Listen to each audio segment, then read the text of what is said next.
My spiritual journey began one day after work in Seattle, Washington during daylight savings time. I was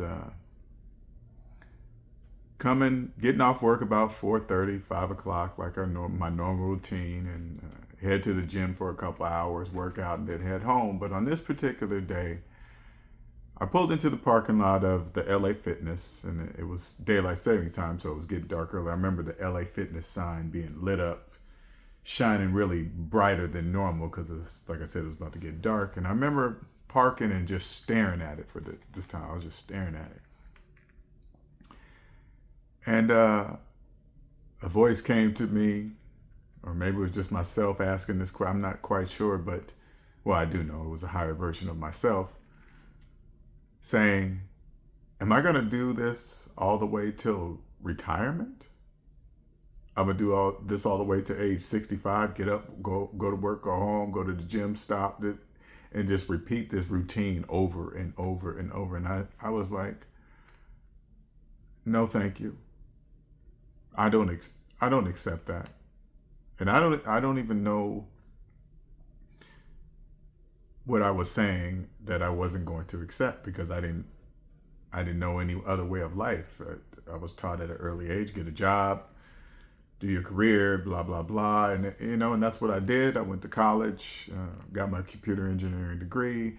Now I'm making six figures, but for some reason, it wasn't working for me anymore that day.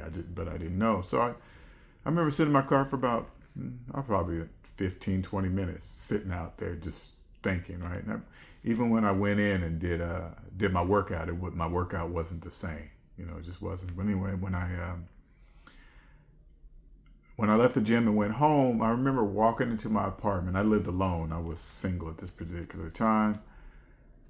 And I remember walking in my apartment, closed the door, set my bag down, set my laptop down on the floor, and I was just staring at my apartment, at my stuff and my living room furniture, and just staring at it. And I asked God, I was like, God, what am I missing? I thought I was supposed to feel this happiness with a career and six figures, because that's what, you go on social media. That's the six-figure number is the number that's supposed to change anything. But when I got there, I was like, now what? It was nothing. I didn't own anything. I didn't own anything that I was looking at. I didn't own my car. I was making payments on everything. I'm just telling you now because I have awakened much since the beginning. So, and I realize now, as I'm even saying this to you, how God was answering me, or my higher self responding. It was the questions that I was asking. Now what? So shortly thereafter, and I don't know how the time span between that point and the next thing, but God had led me to Dave Ramsey. Now, Dave Ramsey is a financial guy. He has a business that he helps people get out of debt. And since I was a computer engineer, we use numbers all the time, so it wasn't really difficult. So I just, instead of buying his books and his programs, I just took the core thing of what he said, just use the calculator and his baby steps and get out of debt. And that's exactly what I did, right? Now, at the time of this video, I'm 56, and I got out of debt in my early 40s. And it took me about a year and a half, 2 years. So I was completely out of debt in the year of 2015. And as soon as I got out of debt, the way I looked at my job changed. Now, I worked in a nice building. I wore nice clothes. I had a nice cubicle with the 4 computer screens and all this other, everything I wanted, everything I was trying to reach my goal to achieve. I did. It was there, right? But then one day I was in my cubicle reading these white papers. I worked with a software called VMware, right? And I was reading the white papers, and the white papers are the things like when it's time to upgrade the software, or if, you need to read these things to see what the new features are, what's going to be better now, or whatever, right? And as I'm reading the white papers, and a voice came to me, and I kid you not, this is exactly what the voice said: "You're not interested in this shit anymore." Now, when I heard that, I'm having this whole conversation in my mind. Nobody can hear me or nothing, right? And when I heard that, I was thinking, well, that can't be. This is everything. This is my whole life. It took me years to reach this position and this salary. And so I remember trying to just ignore it. Oh, I'm just going to read through it, but I couldn't. The information wasn't retaining. I wasn't reading it right. It was just totally non-interesting anymore to me, which computer stuff fascinated me to get, just to learn all this networking and stuff. But at this particular time, it was not happening. And I couldn't understand it. So I just kind of ignored that and moved on, but I noticed that even more things started to change. I remember I was, it would start to bother me to get up early in the morning to go to work and do this whole routine, which had never bothered me before. As a program, I knew I had to get out of the house at a particular time. If I went out too late, I was going to catch all this traffic, and I had to go certain roads so I can avoid, and I would avoid potholes. All of this was a program. I didn't even think about it, right? But for some reason, it was now bothering me daily. And I remember pulling up to the building in which I worked, which was a nice building too. But I would pull up into the parking lot of my job, and I would say to myself, I got to be in that building for 8 to 9 hours today, tomorrow, Monday through Friday, like I had done for years. But now it was bothering me, right? And I got an hour lunch at this job. So, and I felt privileged because the majority of people get 30 minutes. Ooh, I got an hour, but it didn't matter. So, and I would, when it was time for me to go to lunch, I started thinking, well, it's going to take me 10, 15 minutes to go to the place I like to go eat at, sit down. Hopefully they serve me within 10, 15 minutes, counts on where you go. And then I need time to eat, and then I need time to get back to the office. And I was like, that's not really a lunch. And I remember, and this is all the year of 2015 when I was debt free. I would be like, man, I wish I don't want to go back to work. I just want to go home and relax and go do what I want to do, right? And when I would get back to the office after lunch, I wasn't really productive because I literally did not want to be there, right? And we used to always have this outside area to where you could go out, sit down in the open and relax. I found myself going out there more and just sitting out there, and I would bring my laptop, pretend like I'm working out there, but I really wasn't. I just wanted to be close to the window and the sunlight and all this other stuff, right? And as I got closer to the end of the year of 2015, I specifically still remember this because I sat by a window and the sun would come in on this particular side of the building in the evening. And I remember something told me to get up and go to the window. I'll never forget it. Get up and go to the window. And it was like God was talking to me through the sun. He was like, it's time for you to quit. Time for you to quit this job.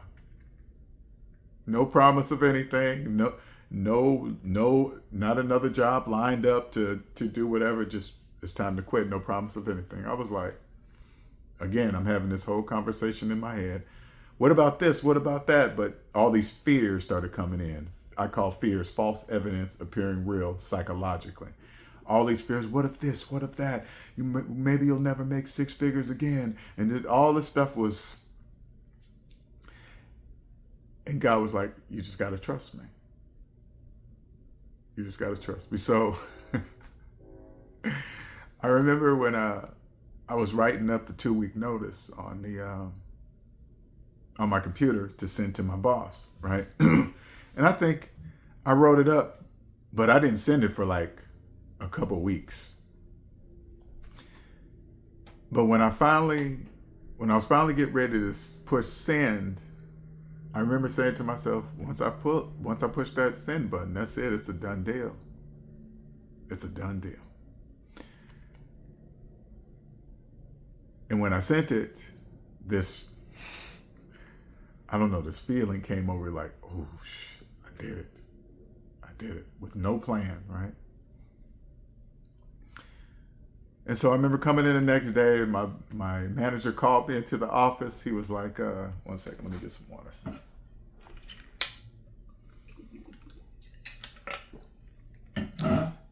He called me into his office. He was like, hey, LJ, what?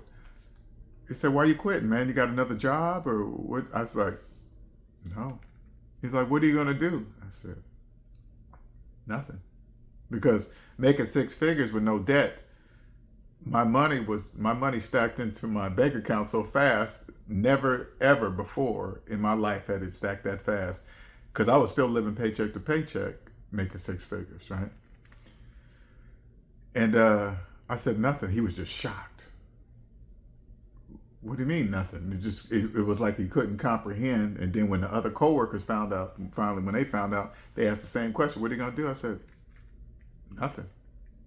Nothing for now, at least. And they were all just shocked. So I remember during the 2 weeks, usually when you have admin privileges, when you're in the computer industry, when you have admin privileges and you give your 2 weeks, they usually let you go after that point. But I'm assuming since it was on my terms, it was different. They wasn't firing me. They wasn't getting rid of me for some reason. It was just me. So I guess they figured he's not going to do anything bad because he's leaving on his own, right? And I remember during these 2 weeks, I always had kept my resume up on some kind of job board, Job Monster or something back then, Indeed, whatever, right? And I kid you not, during the 2 weeks, T-Mobile reached out to me.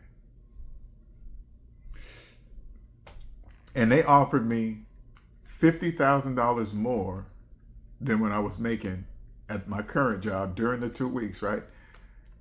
And I now know that was a test. This is part of the test, okay, of God, my higher self, to prove to me about something, right? And so when that happened, I had never got an increase in salary of that much switching jobs. Never in my life. That had never happened. So about a week and a half in, I said, I'll take it. I'll take that job. Now this job my current job was like maybe 20 minutes from my house. The new job was 45 minutes away, but it was $50,000 more. So I accepted that job. So when I left, I remember leaving my current job after I finished my whole 2 weeks, because they kept me the whole 2 weeks. It felt good just driving away, right? I just this unexplainable feeling of just driving away from out of the parking lot, knowing I was never coming back. But anyway, I started a new job maybe a week or two later, but it was further. I was sitting in much longer traffic on the freeway, but it was $50,000 more. So I would go there, but when I got there, this feeling of tiredness, this like the 50,000 was not going to quench this thing that I had, this feeling that I had from the first job. It was God showing me that the money didn't matter, right? This is a whole different journey. Money didn't matter. So when I was at the other job, every time I would go to lunch, I wouldn't go out anywhere. I would just go into my truck and sleep. I was unbelievably tired. Not from working out, not from staying up all night. It was a tired, like I just couldn't believe. I just didn't know where it was from, right? And it was just to show me, God was telling me the money doesn't matter where we're going. It doesn't matter. I'm here to show you that. It's about time. It's the time in your life. But anyway, about a month, I quit. Now, I remember going up to that manager and I said, hey, I know I just started, but I got to quit. I said, I'm quitting. He was like, what? This is exactly what he said to me. What? Do you need more money? I was like, more money? Here I am throughout my whole career, just accepting, when raises came around every year at jobs, I would go, the manager would call me in and slide a piece of paper across the table and say, hey, here's your raise. And I would look at it and accept it because I know today because I was in debt. So I thought I just had to accept whatever they gave me. But obviously that was not the case. I was just accepting it because I was deep in debt and didn't want to lose the job. I didn't want to lose it, right? And I said, no, sir, no, I don't need more money. That was just so wild when I think about it. I was like, no. He's like, again, the same question as the last. What are you going to do? Did you find another job? Are they offering you more money? I was like, no, it's nothing to do with that. I'm not going to do anything right now. I'm just going to go home. So I turned in all my stuff and, I forgot how much, I don't know if I had to work a few more days or not, but since it was only a month, I wasn't really too into it. But I remember driving away off their campus parking lot, knowing inside my body that I had made the right decision because that tiredness and that draining feeling had left my body. It had left my body. And it reminded me of when I was in debt. I remember driving up to, I'd be in my car driving up to a light and maybe see a homeless person on the corner holding a sign, whatever, right? And I remember looking at the homeless person, not as a judgment. God, my higher self, came into me and said, you know what? You are one job loss away from being that person, for being homeless with nothing, because a job is like a tree. The trunk is the job, and the branches and leaves are everything in my life that's attached to that job. The tree cut down, the whole thing falls, lose a job. My whole life as it is during that time changes, stops, does something, everything. And then I'm on the panic of trying to find another job within another 2 weeks. And pretty much all my life, if I lost a job, I wouldn't have been able to last a month or two because I had no money. I didn't own anything. That's what God was trying to show me. I didn't own anything. Everything was payments. My job was masking my life of not owning anything. I didn't have any money to invest in anything. It just looked like that because even with 6 figures, I was still living paycheck to paycheck.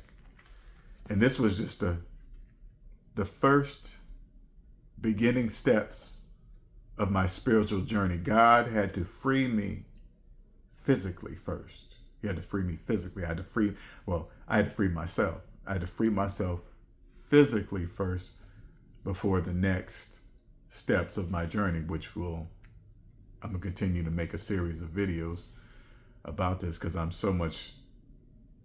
way further. And it's not levels, it's perspective. The perspectives change. In each perspective, less people are in each perspective, especially the perspective on which I live today.